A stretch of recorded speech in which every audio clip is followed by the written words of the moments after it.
उस सरकार में तमाम जो भ्रष्टाचार हुआ, करप्शन हुआ, उसके विरोध में आज एक दिन का मैंने अनशन रखा था।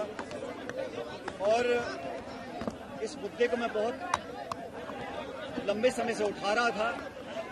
ये वही मुद्दा है जिसको लेकर राहुल गांधी जी ने संसद के अंदर, संसद के बाहर अपनी आवाज को रखा।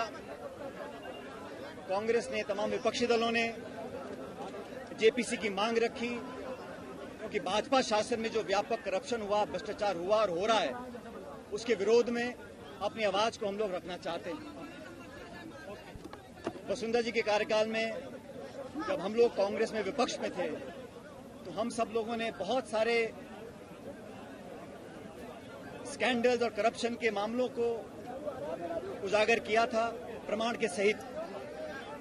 और हम लोगों ने जनता से ये वादा किया था कि जब सरकार में हम लोग आएंगे, तब वसुंधरा जी और भाजपा के शासन में तमाम जो गड़बड़ घोटाले हुए, जिसका विवरण मैं बहुत पहले दे चुका हूं।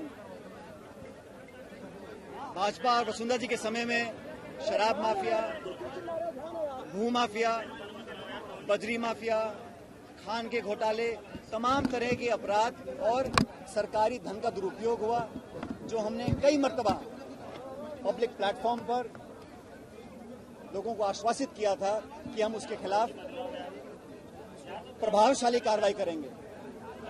करप्शन के खिलाफ हमारी जीरो टॉलरेंस की पॉलिसी है, और मैं चाहता था कि सरकार में रहते हुए, कांग्रेस की सरकार में, इस पर कार्रवाई हो, पारदर्शी कार्रवाई हो।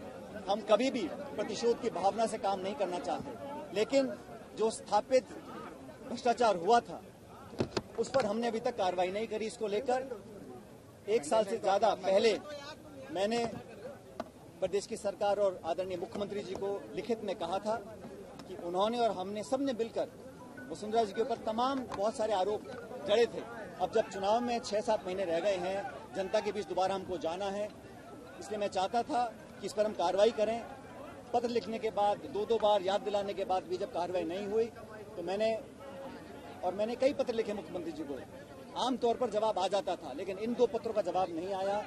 तो मैंने आज इसलिए अनशन रखा कि वसुंधरा जी के कार्यकाल में जो तमाम गड़बड़ घोटाले हुए, जिन घोटालों को, भ्रष्टाचार को उजागर करने के लिए हम लोग सड़कों पर उतरे, जेलों में गए, हमने आंदोलन किए, उनको उजागर करने के लिए हम लोगों ने एक प्रतिबद्धता स्थापित करी थी।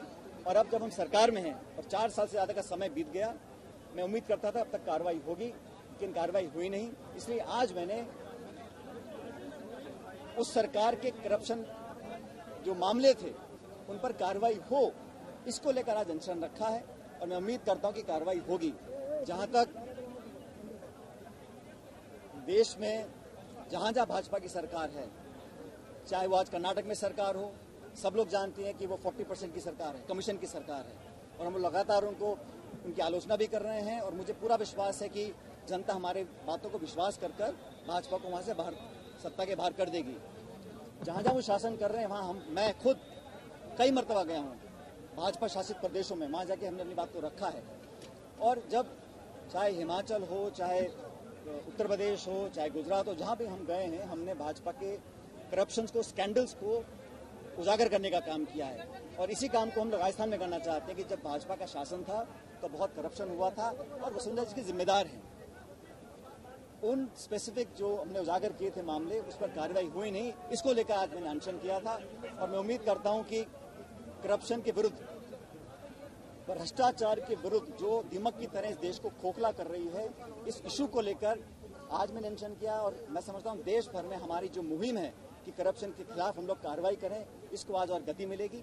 इस उद्देश्य को लेकर आज मैंने एक अनशन रखा था। बहुत सारे लोगों ने यहाँ पर आकर उसका समर्थन किया, उन सबका मैं आभारी हूँ।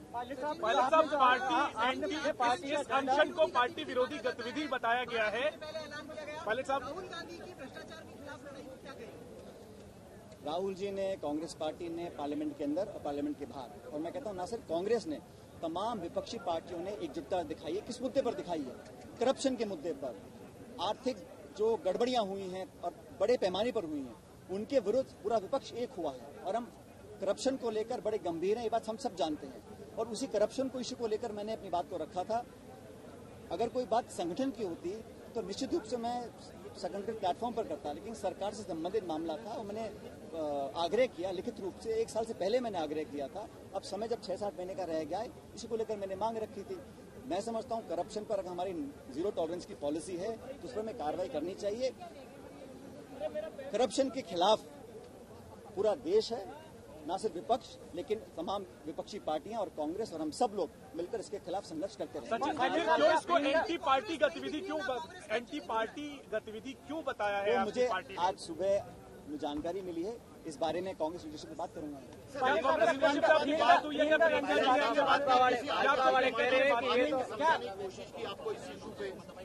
ऐसा है, पिछले 20-22 सालों से जब भी मुझे दायित्व दिया गया है, पार्टी की जिम्मेदारियां दी गई हैं और हमारा मुख्य प्रमुख जो विपक्षी दल है वो भाजपा है, खासकर इस उत्तर भारत में और राजस्थान के अंदर हर मोर्चे पर। जब मैं प्रदेश का अध्यक्ष था तब हमने भाजपा को घेरने का पूरा काम किया। अब हम सत्ता में भी हैं तब भी हम जहां जिम्मेदारी मिलती है भाजपा को एक्सपोज करने का काम करते हैं। और जब करप्शन के इश्यूज जो पब्लिक डोमेन में हैं, ये कोई छुपे हुए नहीं हैं। ये इशू जो खान घोटाले के हैं, जमीन घोटाले के हैं, ललित मोदी के संबंधित करप्शन चार्जेस थे, तमाम तरह के चार्जेस थे, ये कोई नए नहीं हैं। ये कोई नए मैंने उजागर नहीं किए, ये पब्लिक डोमेन में थे, लेकिन बहुत लंबे समय तक इन पर कार्रवाई नहीं हुई। इसको लेकर मैंने 2 बार पत्र लिखा पिछले 1.25 साल में, और मैंने आज भी ये मांग रखी है कि वसुंधरा जी के कार्यकाल में, भाजपा के कार्यकाल में क्योंकि अगर हमें अपनी विश्वसनीयता बनाए रखनी है, चुनाव में जब हम लोग जाएंगे तो लोगों को लगना चाहिए कि हमारी कथनी करने में फर्क नहीं है। क्या बोल रहे हैं कि मेरे से उन्होंने बातचीत में कभी ये नहीं कहा क्योंकि ये भ्रष्टाचार का मुद्दा है, कोई बात नहीं। रंधावा जी अभी कुछ महीने पहले ही प्रभारी बने हैं। इससे पहले जो प्रभारी थे उनको मैं सारी जो तकलीफियां हैं मैं माफ करी थी और हम चर्चा करते रहते हैं। लेकिन ये करप्शन का इशू है और करप्शन के इशू हम अब तमाम बातें मीटिंग में, सभाओं में, प्रेस कॉन्फ्रेंस में हर जगह बोलते हैं और करप्शन के खिलाफ हमें बोलना भी चाहिए। और करप्शन के खिलाफ हमारा ये संघर्ष जारी रहेगा। हम चाहते हैं कि देश और प्रदेश में स्वच्छ राजनीति हो, इसको लेकर आगे भी हम कार्रवाई करेंगे।